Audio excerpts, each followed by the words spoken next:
Sa totoo, to be honest and to be technical about it, ang nagastos ko lang yata in 3 weeks, 125,000 o 150,000. Nag-file lang ako ng bond. Nangalinis yung Recto, Soler, Wanluna, Tondo, Wanluna, Binondo, Dagupan, Blumentritt, Carriedo, Raon, Quezon Boulevard. TYO yun. Paano naging TY?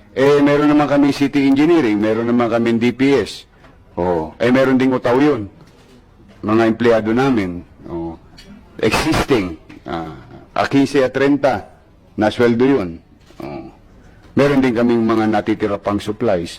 So, we really try to be imaginative in such a way that ano ba talaga ang gustong mangyari ng pamahalaan at ng tao? Anong inaasahan ng tao? So, nangyari na yung nangyari. Meron lang akong isi-share, if I may be allowed.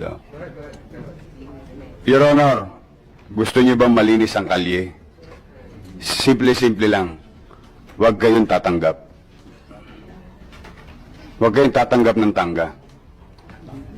O ng gaila.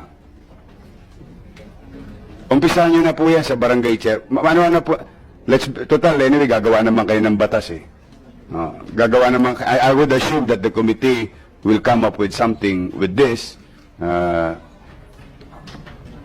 Simula po yan sa chairman.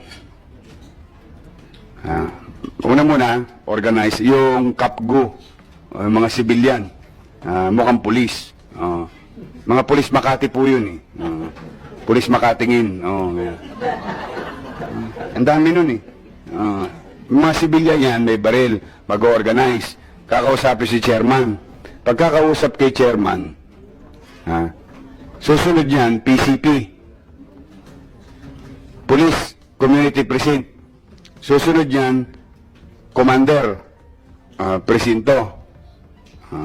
Susunod yan, ahensya ng local government. Yun yung DPS, or like in our case, DPS. O doon na susunod si Edina sa Kasipati. Doon na po nangyayari ang lahat. So my point is, Mr. Chair, dapat magkaroon na ng basic law. I mean, I don't know if that's what you call it, but kapag kang mayroong ganon, dapat automatic administratively liable yung barangay chairman.